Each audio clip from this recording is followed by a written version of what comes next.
Esta mañana nos acompaña el maestro Gerardo Sauri Suárez. Él es director ejecutivo de Niñez y Desarrollo Comunitario del DIF capitalino. Con él conversaremos sobre la declaración por la promoción de la participación infantil. Bienvenido, muchas gracias. Buenos días, muchas gracias. Pues platíquenos, ¿en qué consiste esta declaratoria y a partir de cuándo se dio? Bueno, en mayo de 2018, es decir, este año, el jefe de gobierno instaló el mecanismo de participación infantil.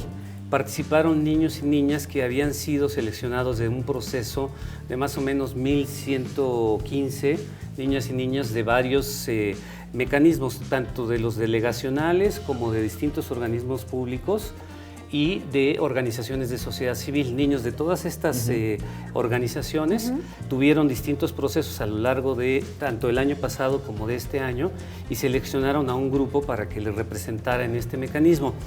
Y la idea es que los niños y las niñas fueron trabajando propuestas para decirles a las personas adultas cómo quieren que sean escuchados y de qué manera podrían ellos retomar las opiniones que niñas y niños tienen, de hecho, derecho a poder ser escuchados en todo aquello que les afecta.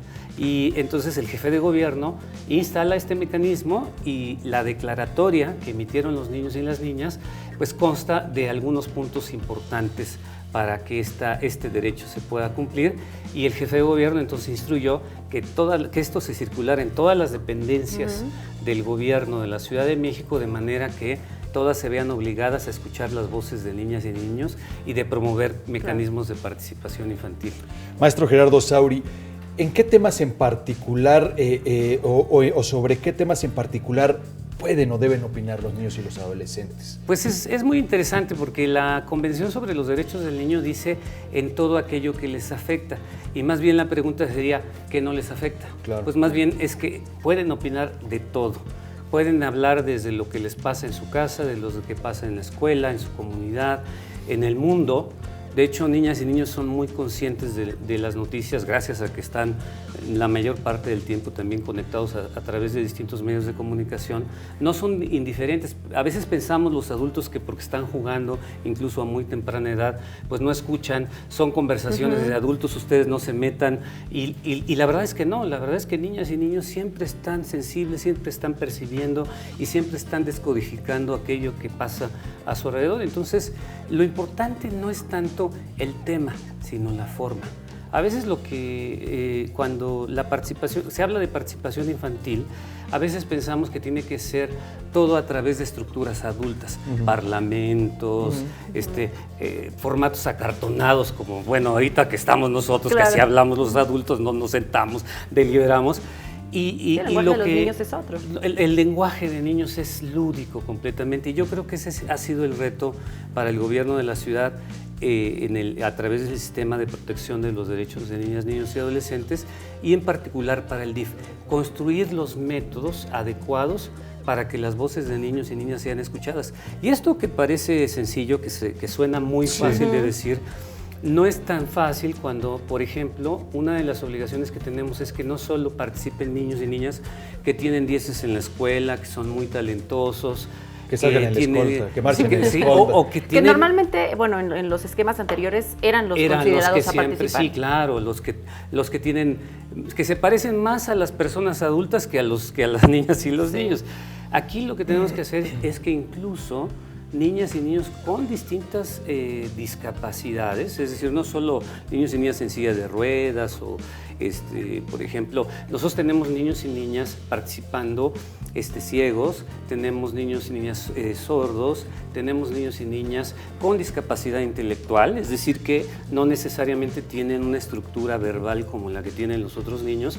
Entonces, la mejor forma de participación es el juego, es el arte, es las formas de expresión que permitan que las opiniones de niños y niñas puedan ser entendidas y escuchadas por los adultos, pero en el lenguaje natural de niñas y niños. Maestro, que sin duda esto lleva pues a otro reto, ya mencionaba usted alguno de ellos, buscar los mecanismos para incluirlos en la participación, pero para que los niños, niñas y adolescentes participen, también hay que dotarles de información, de herramientas para que tengan una participación activa, informada, importante. ¿Cómo lo hacen? Bueno, de hecho, parte de el primer paso metodológico es que niños y niñas accedan a información pero que además esta pueda ser accesible. Esto quiere decir que en el caso de niñas y niños con discapacidad, por ejemplo, pues que pueda tener los medios que le permitan entenderla, o cuando hablamos de edad. La información que le podemos dar a un niño de 6 a 8 años no es la misma que podemos darle a un adolescente de 16 o 18 años. La capacidad de manejo, comprensión de la información es distinta. Entonces, la metodología tiene que permitir que en ambos casos, de manera lúdica, de manera creativa, de manera divertida, puedan hacerse de información, puedan comprenderla, puedan compartirla, discutirla y además no solo tener una opinión propia, sino después compartirla. Entonces, ¿qué es lo que hemos hecho? Hemos trabajado mucho a través de guías metodológicas y a veces no son las niñas y los niños los que tienen las dificultades para participar, somos los adultos los que queremos conducir, queremos controlar, queremos limitar, queremos decirles, a veces confundimos que participar es que los niños y las niñas digan lo que nosotros los adultos queremos que digan.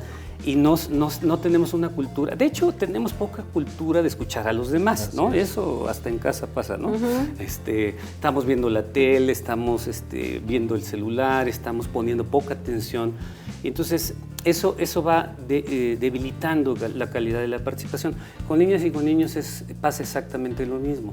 ¿Qué es lo que pasa cuando instalamos un mecanismo de esta naturaleza? Les quiero decir que en DIF de la Ciudad de México tenemos ya 39 centros que tienen espacios, mecanismos y métodos de participación infantil como estos que yo platico. Y eso es muy importante porque entonces son espacios en donde nos damos el tiempo para escuchar a niñas y niños, pero además nos damos el tiempo para que jueguen, para que intercambien puntos de vista, para que exploren, para que accedan a información, para que construyan que empiecen a construirse también un pensamiento crítico. Maestro, rápidamente, ¿dónde podemos consultar esta declaratoria para que los niños pues sepan de qué manera participan? En la página del CIPINA CDMX, que es el Sistema de Protección, y del DIF de la Ciudad de México, que es difcdmx.gov.mx, claro, siempre con la www. Ahí, por favor, pues nos pueden visitar y realmente es un gusto poderles compartir esta experiencia. Hay que invitar a las niñas y los niños para que los vengan a platicar de esto. Con gusto, cuando quieran, aquí los recibimos. Sí, muchas gracias. Pues gracias, maestro Gerardo Sauri Suárez, director ejecutivo de Niñez y Desarrollo Comunitario del DIF de la Ciudad de México. Gracias por acompañarnos.